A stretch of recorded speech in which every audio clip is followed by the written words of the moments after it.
Hello everyone, Krydex here, and welcome back to Pi Season 3. I just realized I forgot about Blueprint Shotgun. I don't know if it was last episode or 2 episodes ago, but I was trying to build something without the personal robots, and then I was getting annoyed with them, and I keep forgetting I have Blueprint Shotgun.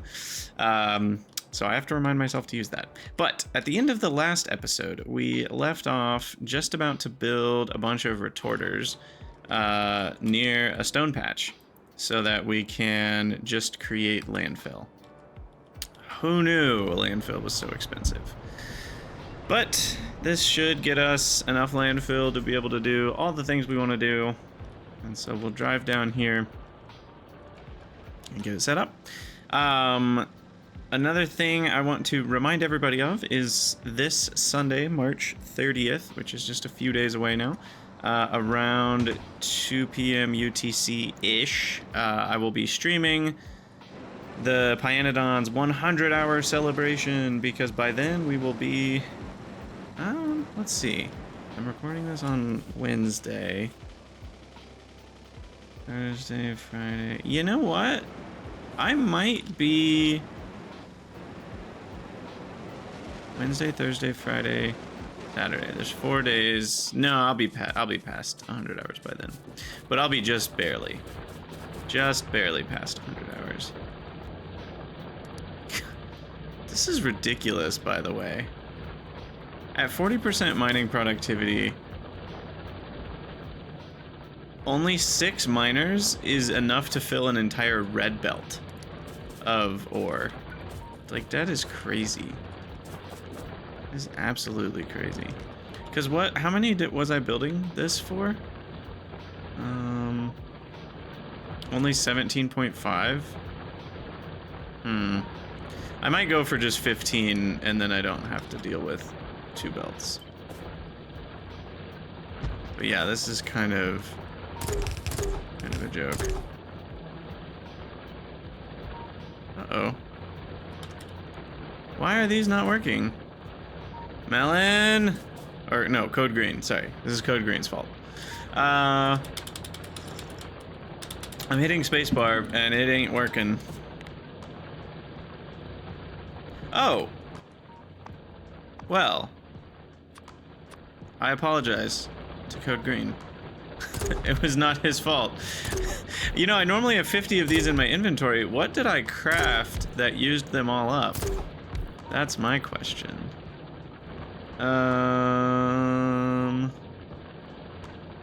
Was it the coal power plants when I made those? I bet that's what it was. And the oil burners. Between those 2 things, it must have used them all up. That's funny. All right. Code Green did nothing wrong. Okay, so we needed to sort out... Wait a second. Hold on. I need 15. Sorry, this is 2 belts worth. Cause, yeah. Sorry, I'm being dumb. I still haven't had enough coffee. We need more because the carriage takes up half the belt. So that's a whole thing.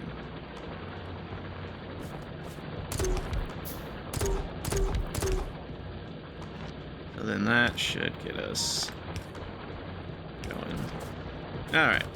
So then we need to filter out the carriage on both. That's the easiest way to do this. Carriage to the right.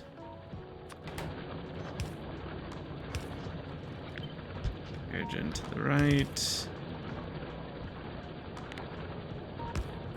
And then merge those. And then merge these. And that should be effective. And there's even a little bit of buffer for each, so that should make it properly 15 a second. And then we need to jaw crush. Was it 2 jaw crushers? I can't remember.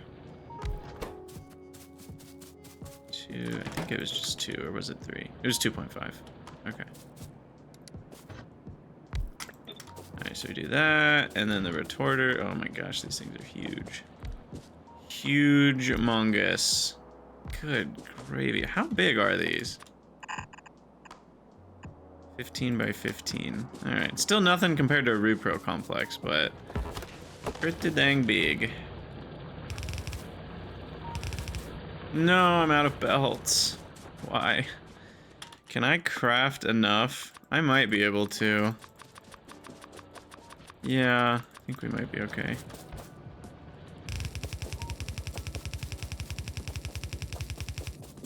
Though it does take a lot to go past 4 retorters. Alright, we're trying to get rid of 15. So is that 3 each? That's only 12. No, we need like 4 each. No, 5 each. How many is 5? You know, I would love if somehow Rate Calculator would add up all of those. 5 is 0.75, 3.75. So that's a fourth, so that's correct. Alright, 5 is good. And then steam.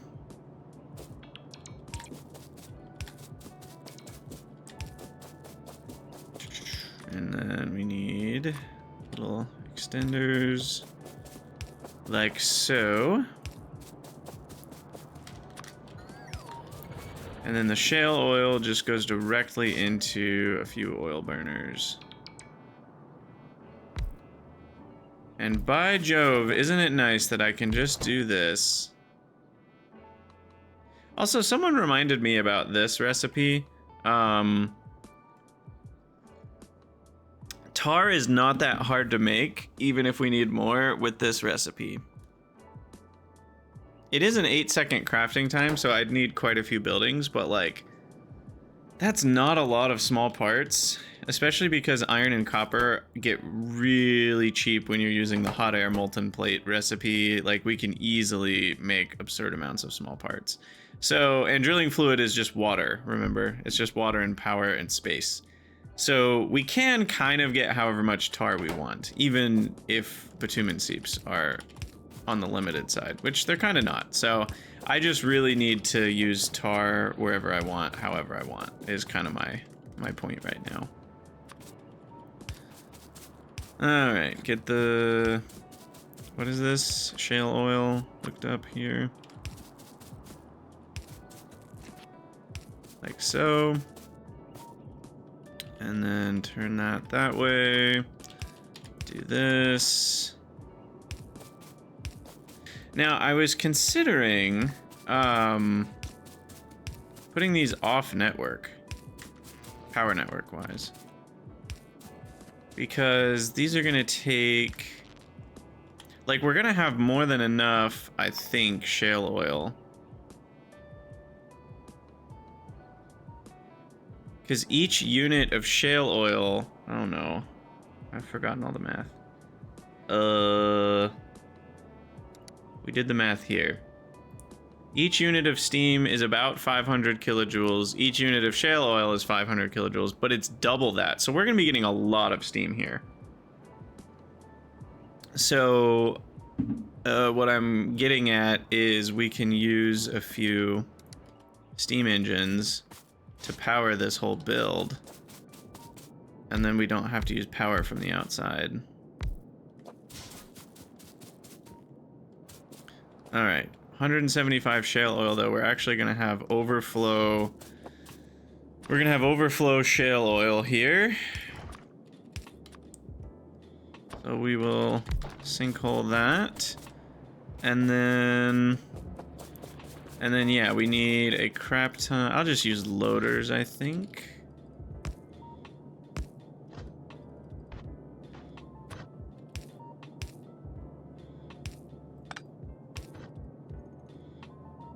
Like so. And then connect that to power. Connect that through the bottom. So now we've got gravel. And we're getting there. We just need some soil extractor. You know, I forgot to craft the soil extractors. Hopefully, yeah, we can make a bunch.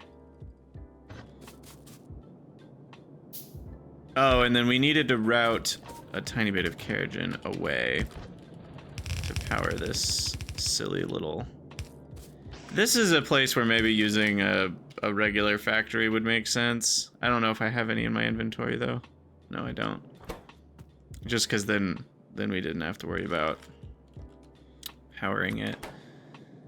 Alright, Landfill. Because then we also have ash that we have to deal with, which is just silly that we have to do this.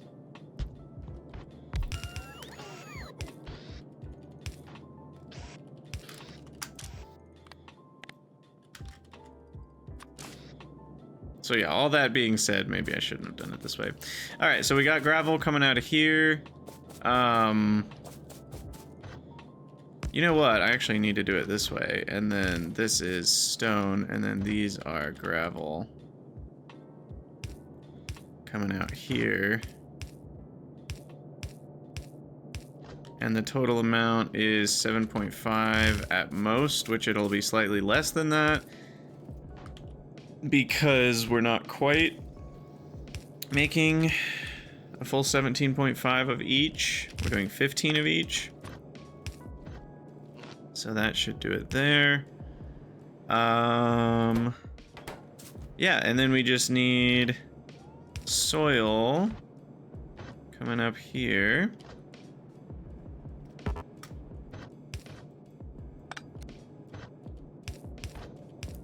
From the soil extractors, which I don't know how many I need. 1, 2, 3, 4, 5. What are they? 2 a second? Yeah, and we needed 7.5, so that's 4. Okay. So 4 of those bad boys. They do need 400 water, which is a decent amount. That's 2 of these.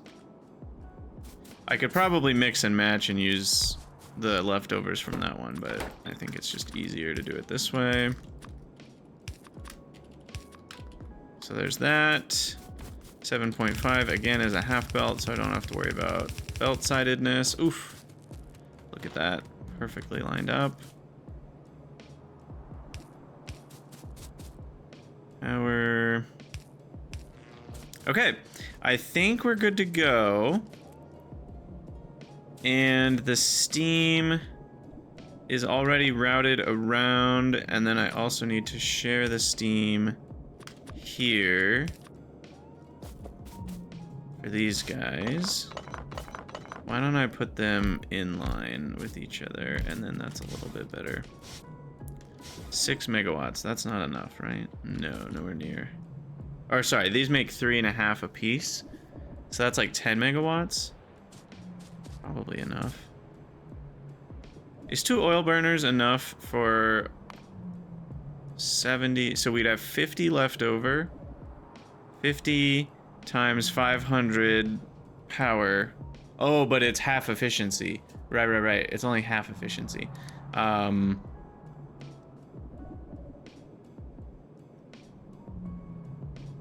It's still 25 megawatts.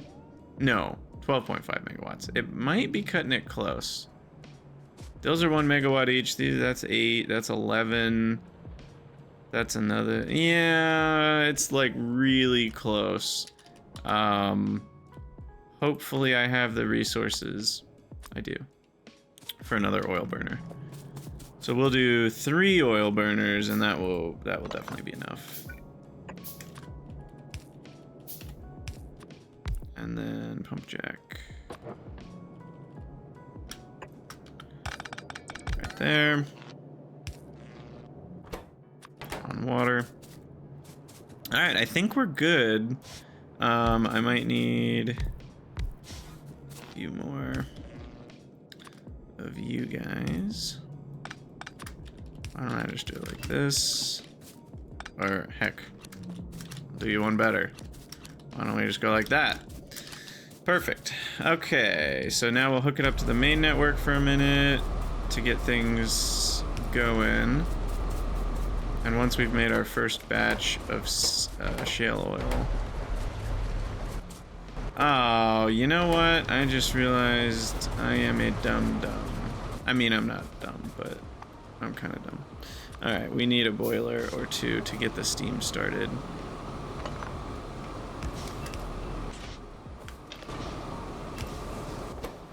To get the shale oil actually running. Of course, it started on the wrong one. Alright. Once that gets its first batch of shale oil being produced, we should be able to unhook this now.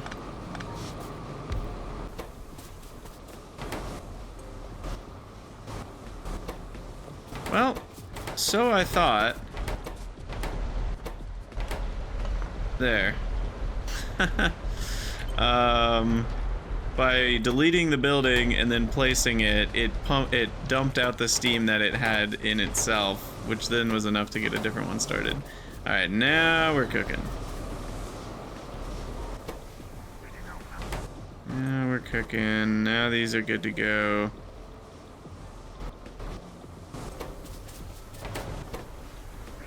Perfect. Sweet. We're already getting rid of shale oil, which feels kind of sad, but hey, everything's running, and we got landfill. Landfill. Where are you? Caravan outpost. And then these are gonna probably not be quite balanced for a little bit until they get backed up with gravel, and then they should be balanced. Wait. Is that right? No. Well, yeah, it'll figure itself out. Alright, caravan outpost. I'd like to just direct insert here. But I do need a filter on landfill, otherwise it will get ash in the landfill dump. Yeah, there you go. There's landfill automated. Kind of a big build, but it's self-sustaining, which is really nice. I could even power... Could I power the miners? Hold on.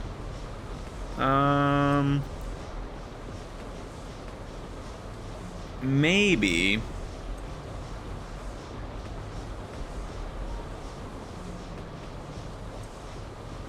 I'm thinking about it. I think I would need one more oil burner again. Then that would be using all of our shale oil.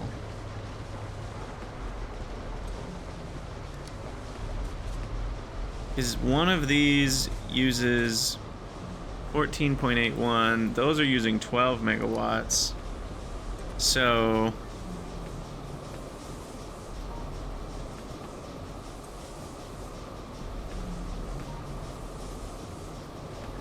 it's cutting it a bit close. Or is it? I'm losing my I'm getting confused. So 60 a second. Let's use 70 a second. So one of these. So this is only making 50 a second for power, which is about the 12 megawatts that we needed for all of this.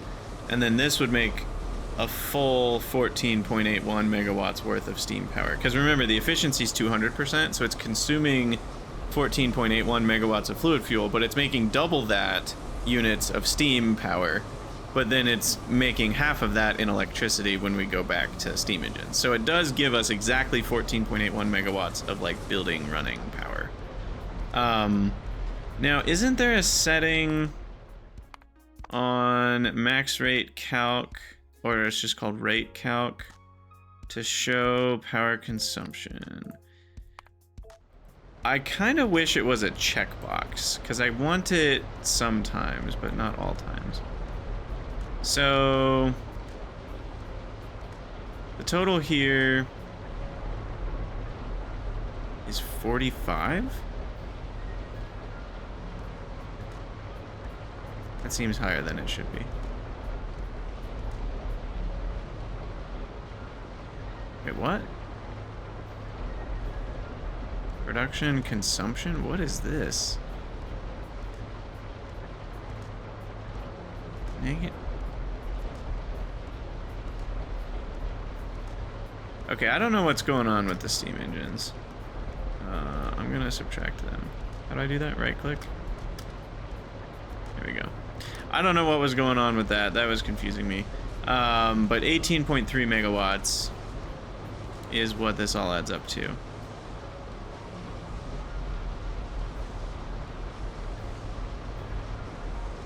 Oh, I'm sorry. Those are the numbers. The power is just right here. Okay, yeah. So 18 megawatts plus the 12 miners is 30 megawatts. It's slightly too... Okay, so I would need another oil burner. That's what all that was about.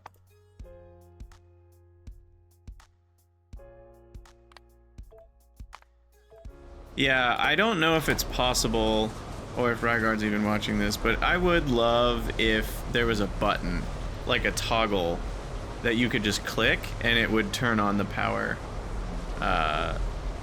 usage and turn it off. That'd be really cool. But it's probably not possible to make it that easy. Although if it's something you can change as a per player setting, it might be possible for it to be a GUI button. I don't actually know. It might be more possible than I think it is. Also, I think I just realized gravel stacks to 200 for the first time. I kind of thought it stacked to 50. Also, I have another thing to say, and I don't know if it's possible or not. We talked about it a long time ago. I do not love the Enable All Feature Flags mod adding things that don't exist. So you notice how everything has a rocket capacity on it, which doesn't really make sense because there's no space travel in this game. And you also notice how everything over here has those little diamonds on things that quality can modify, even though there's no quality in the game. I would love kind of a... It feels like it's worth doing just because there's only like 4 or 5 pieces to the Enable All Feature Flags mod. But it'd be nice if you could separately download like the Enable Belt Stacking feature flag, Enable Quality feature flag, Enable Spoilage feature flag. There's only so many that you would need, and the pYmods only need belt stacking and spoilage. They don't need rocket stack size information, and they don't need quality. And so it'd be nice if those feature flags were somehow not enabled, so they didn't add unnecessary bits of information. The quality pips are more just a visual annoyance. They don't actually get in the way, but the stack size piece actually gets in the way because it makes it makes this GUI window a whole line taller than it needs to be. Like rocket capacity could be deleted and it would just help us. So all that to say, it's a very minor complaint, very minor. And I think I'm just gonna let these miners run on the main base power. Oh, and I never actually disconnected this. Well, that explains why I was using so much power.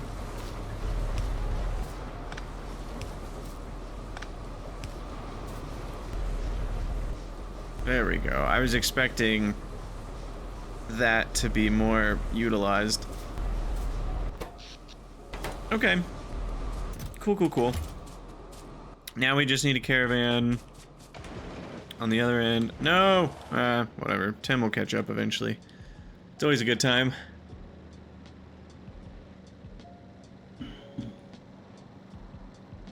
I shall drink coffee while we ride back home. Oh, there's also something else. Stop. That we're gonna do that's exciting in this episode. At least I think it's exciting. Hopefully it won't be boring to y'all. Where do I want to deliver landfill, by the way? probably over by the mall for now.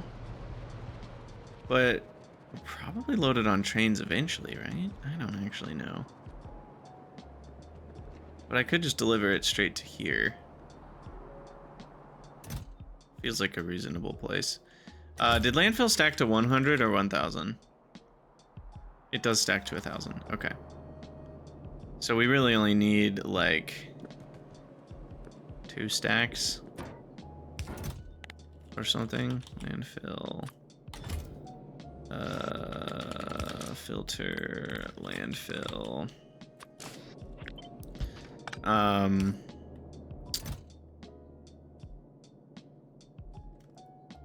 Landfill.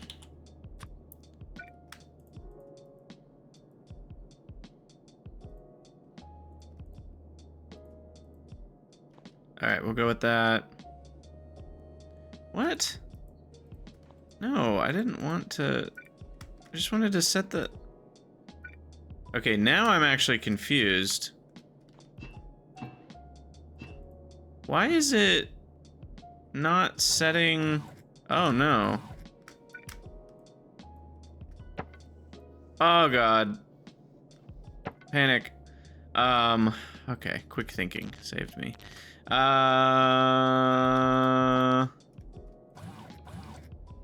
Hey, guys. Why is it going to 100 when I just want to set the filter?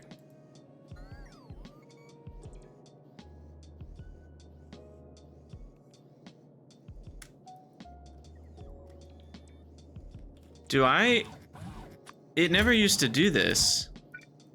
But now that there's a bot network, I think it's doing it. But I don't want it to. I'm not even in map view. And it's doing that thing.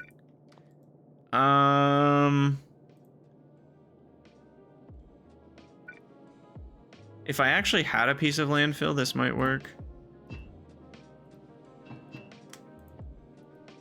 Yeah, I can shift middle click while I'm holding actual iron plates and it doesn't do it. Oh, I have to shift middle click. Okay, I'm just doing the wrong hotkey. Sorry, Crydex dumb. Alright. Everything's fine. Okay, so we've got landfill there, and now we just need it to get delivered by a caravan.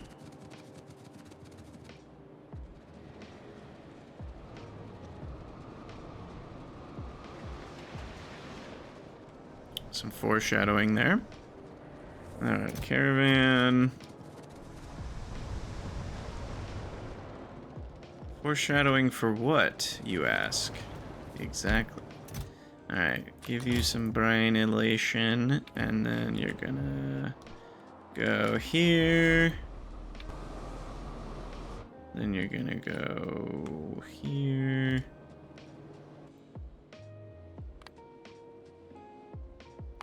Fill cargo, empty cargo, and then go grab some food. Okay,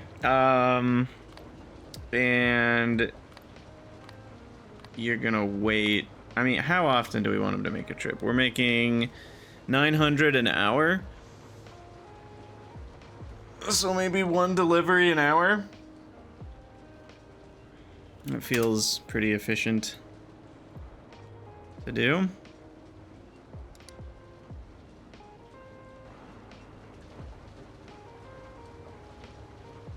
I might manually trigger him one more time. Lolita.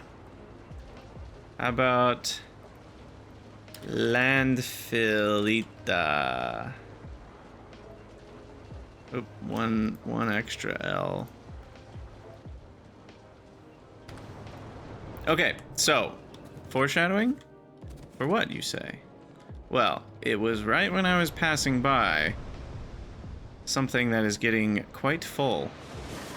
Ta-da! We are gonna place that. We have 300,000 finally, and it's time. It's time, folks. It's freaking time. We are gonna go ham. You know, this would be a great time to research another reach or two. Because right now the player reach is actually exactly 25 tiles, so like a radius of 12 and a half. I probably need an empty slot or two to not run into problems with asphalt and stone brick and stuff.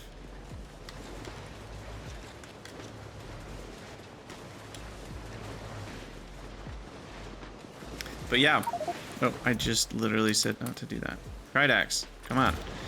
Okay. Now, it is going to be tricky to not overwrite any of the names. That certainly could happen. I need to try to make sure I'm like in front of the wave. Oh, it's so fast, and now I can walk wherever I want.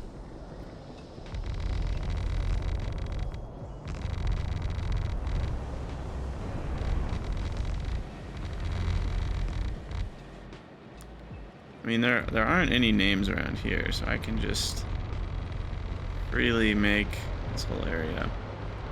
I'm gonna leave this part squared because I just don't need limestone over there right now. I'm not gonna... I haven't walked over here. I haven't even walked over here in forever, so let alone to the west of there.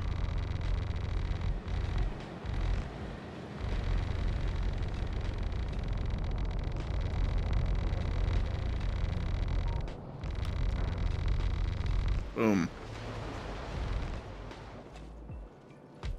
Perfect.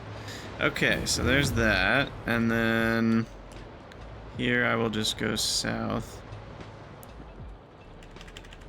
Alright, we just got another reach researched, so now our reach... Well, of course I can't see it because we were outside of the bubble. But yeah, now it is 27. Oh, well, as expected.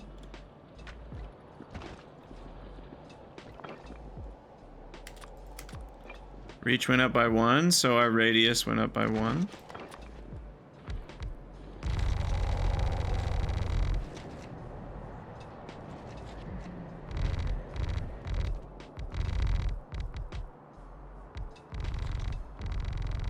Alright, there's no names. Oh, there's a name. Name alert, name alert. Build around it.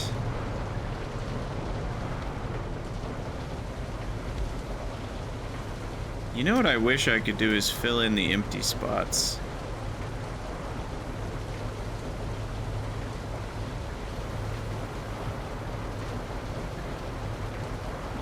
At some point... I mean, is there an easy way to do that? Not really. I'd have to copy... Which, of course, this limestone thing's in the way. But I'd have to copy that, and then I'd have to limestone over it, then I'd have to paste it. I guess we can paste it in a new spot.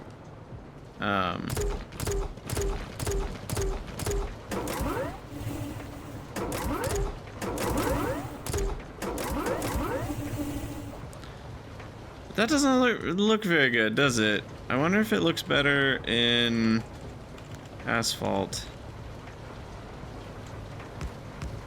No, it looks exactly the same. I'm sure it looks fine on the map, but it looks really weird. But the reason we want to do asphalt is...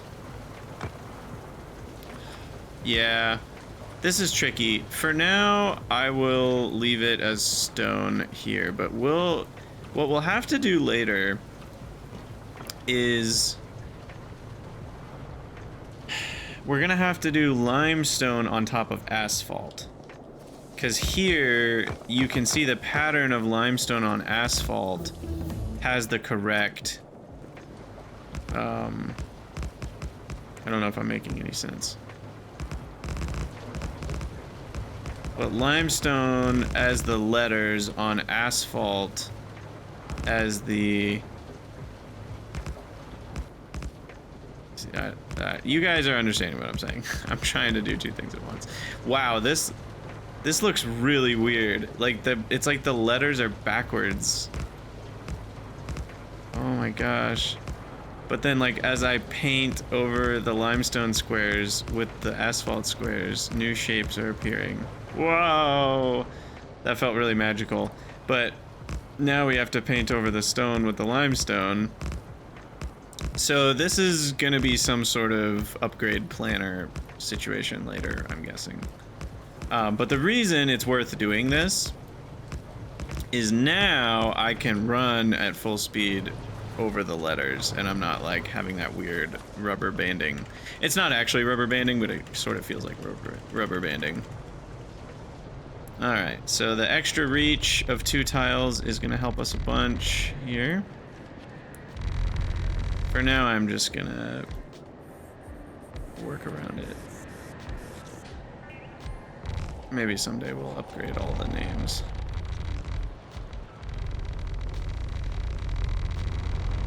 Oh, this feels so good. It's like, oh man, it's just like when you have to sneeze and you can't, but then you do. Or you have water in your ear after you went swimming, and then it finally comes out, and you're like, oh, just the utter relief. This just is incredible. I've been waiting, like, I don't even know, how many hours have I been producing limestone? Limestone tiles have been in production for... Wait, what? What does the scale change to? When you go to 250 hours, it's now measuring in days, I see. At least it seems like it's measuring in days. Though it might be measuring in... If that's truly 250 hours, then isn't this measuring in 25-hour sets? No, because 10 is like right there. Because 9.9... These are going by 0.4 or 0.5. So if 9.9 is here, then 10 is actually right there. So this really is 10.3 or something days ago. Anyway, I've been producing it for about 50 hours. A little over 50 hours. It's a long time to wait. But it feels so rewarding. Yeah, so what we'll have to do is we'll have to do an upgrade planner that we apply. We'll make like a copied blueprint of the names. And then I'll manually place a chunk of asphalt over the area, and then we'll paste, or we'll upgrade the copied name from stone to limestone. And then we can paste the name over a little chunk of asphalt. And that should do it. And then we've preserved, and they stand out really nicely too. And by the way, you know, you guys are watching this and you're like, oh man, I don't have a chance to get my name in the game anymore. Well, 2 things. First of all, I mean, I might as well plug it. You can get your name in the game forever in a beautiful garden by becoming a patron of the of the $5 tier. Or you know what? You know what I might do? Because I'm almost out of $5 and above tier patrons anyway. What I might do... Why is...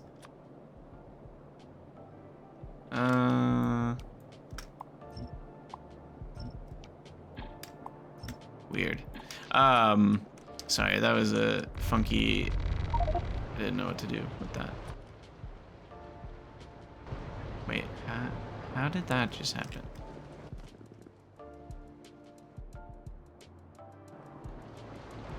I don't know how that happened. Do I have more stone brick than I should?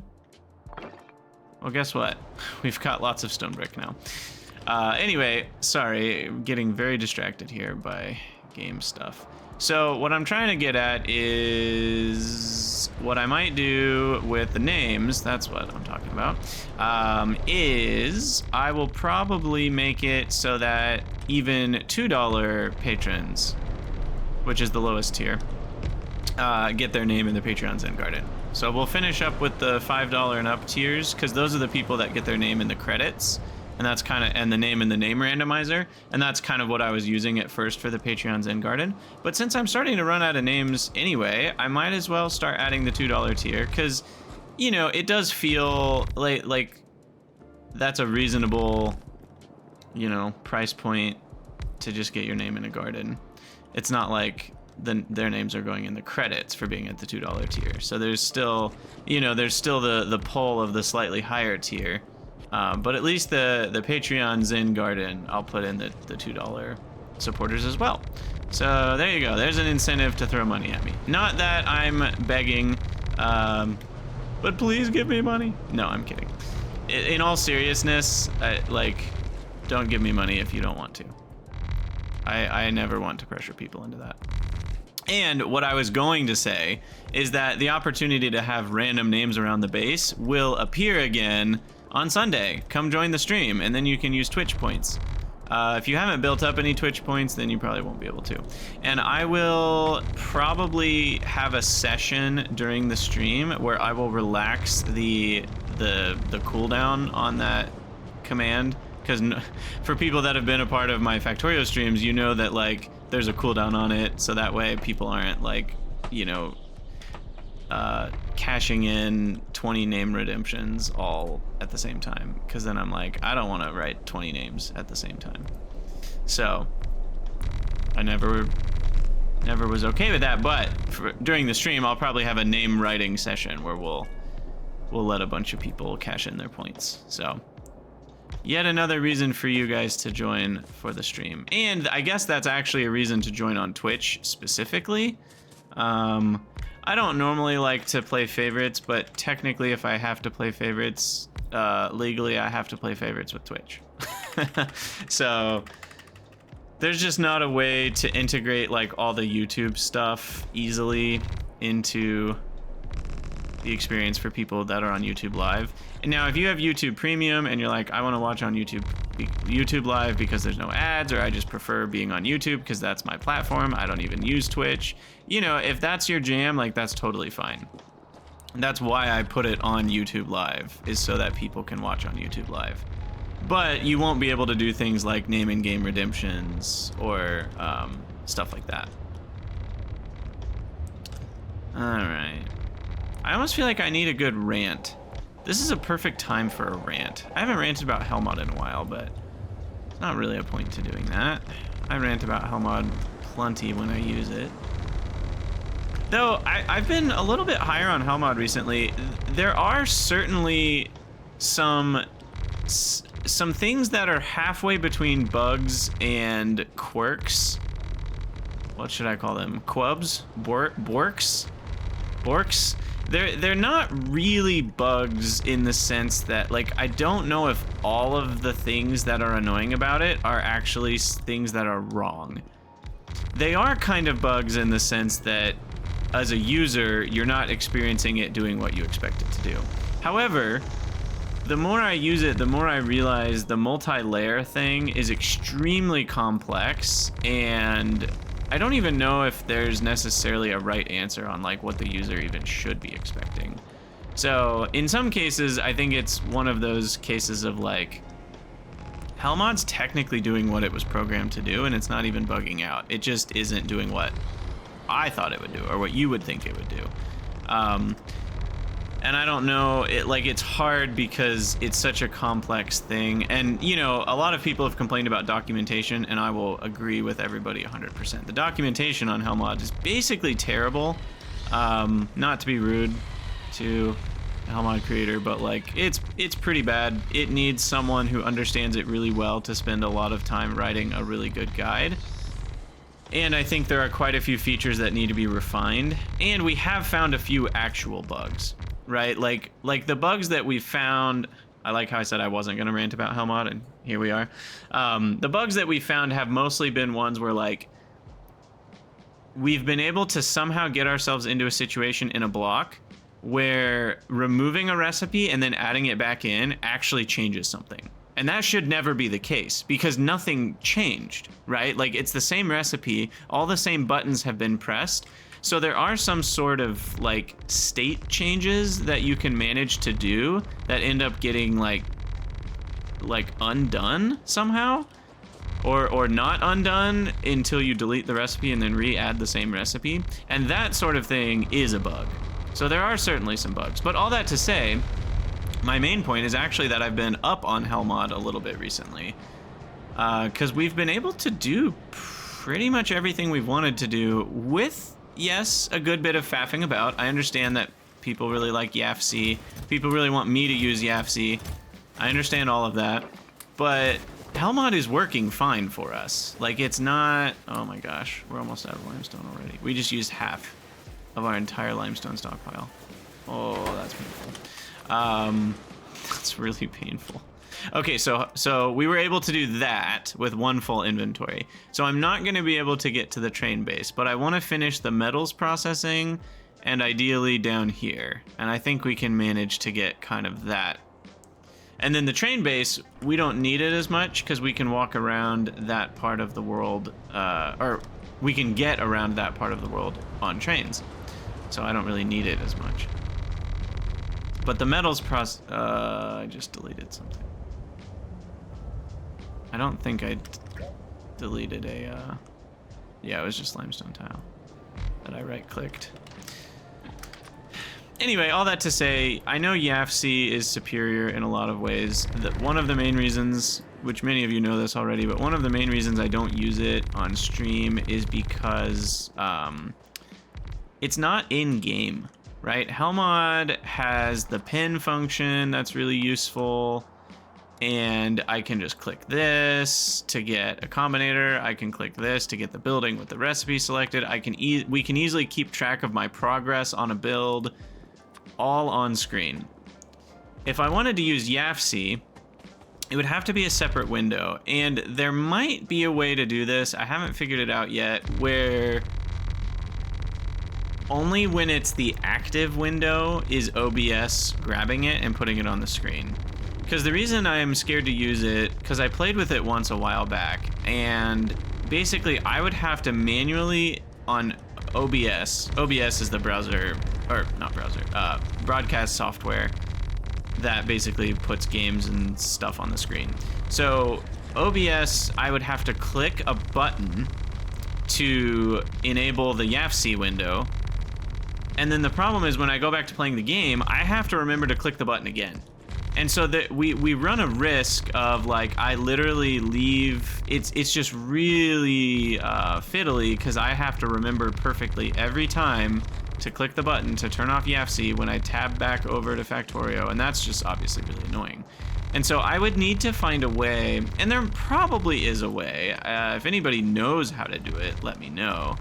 And there might be multiple ways to do it that would work, but if anybody knows of a way where it would just, like, I'd have it on a side monitor, and then when I click on the YAFC window to make it the active window, it would pop up in OBS. And then when I click back into Factorio, it would then disappear again from OBS. Because it would have to be overlaid over the screen, you know, over the Factorio stream or video. And so since it's over the Factorio video, you want to be really careful that it's not there when it's not supposed to be.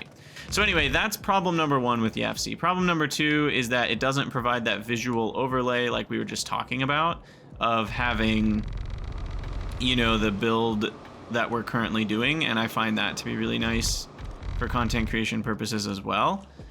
There might be a way I could make, I'm trying to remember what the UI of YAFC looks like. If it's mostly a black background, there might be a way I could make like a separate window that has a chroma key, so it's mostly invisible except for the buildings we're building. So there's a world where I go down that road, because YAFC does have some really powerful features. I see people talk about it enough that I know sort of what they are. And they're very powerful, being able to constrain inputs and constrain outputs and all sorts of other things. And it also has the feature, which is of questionable usage, but still something in pyanodon's, of being able to tell you kind of the cost of what a certain recipe is. And so it can help you weigh alternate recipes against each other. It's a little bit questionable in Pi because there's so many ways to do things, and you have turds going on, and there's just like, I don't know if you can really easily get a correct answer about that. Because, like, it doesn't know how many bitumen seeps you have. It doesn't know how expensive tar is for you. It doesn't know how expensive iron plates are. Because it, you know, maybe you've done iron 2 instead of iron 1. It does know how to say which recipes you have access to based on your tech level. So it does at least know that. But there's just a level of, I don't know how useful that feature really is. It's super useful for, like, vanilla Factorio. Because of how simple the recipe chains are and how most things only have one way to build them and stuff. You can actually just directly compare what's more expensive. But in something like Pi, I'm doubtful that it actually ends up giving you the correct answer most of the time. But the purpose of it, if you're still not understanding what I'm talking about, basically it's like if I were to make two different chains to end up producing something like, let's say, aromatics, then it would get, and I wanted to make 10 aromatics a second, and I was doing it two different ways through, well, you know, maybe one of them's processing like tar and the other one's processing, I don't know, biological stuff somehow. Then it would give me a cost. There would be just a number, one number. I forget what it calls it, but it gives you this one kind of readout number on like overall, kind of like a raw materials summary, but it's not exactly raw materials because it knows how to work with things that aren't just raw materials like ores. Anyway, it somehow tallies all that up and gives you a number, and it can tell you which one's better based on that number. But like I was just saying, I'm doubtful that it can really get that accurate in a way that's useful. It might be useful if you're comparing two very similar recipes, because then it's kind of just giving you the difference between the non-similar parts.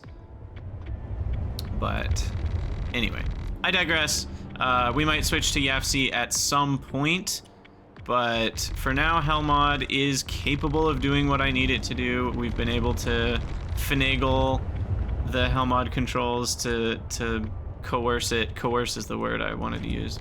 We've been able to coerce Helmod to do what I want it to do. So for now, I'll probably stick with Helmod.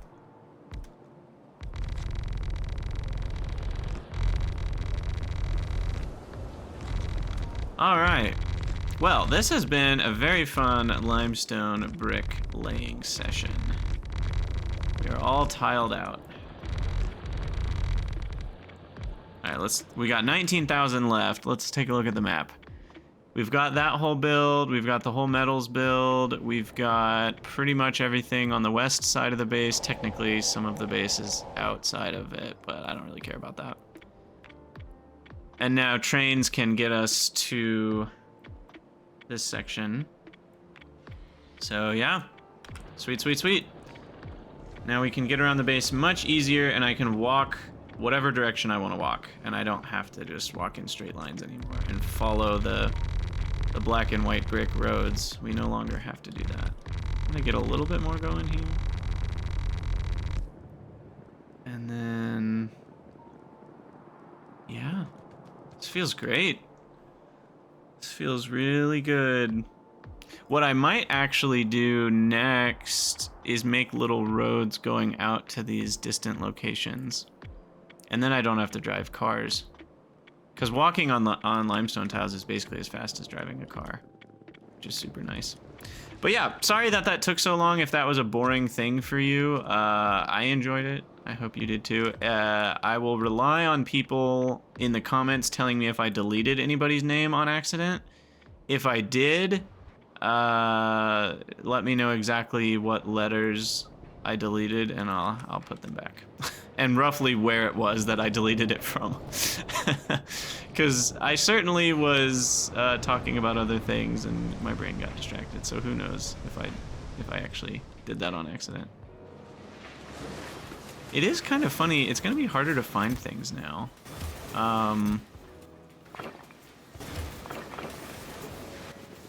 hadn't really considered that, but now we don't have any lines breaking things up.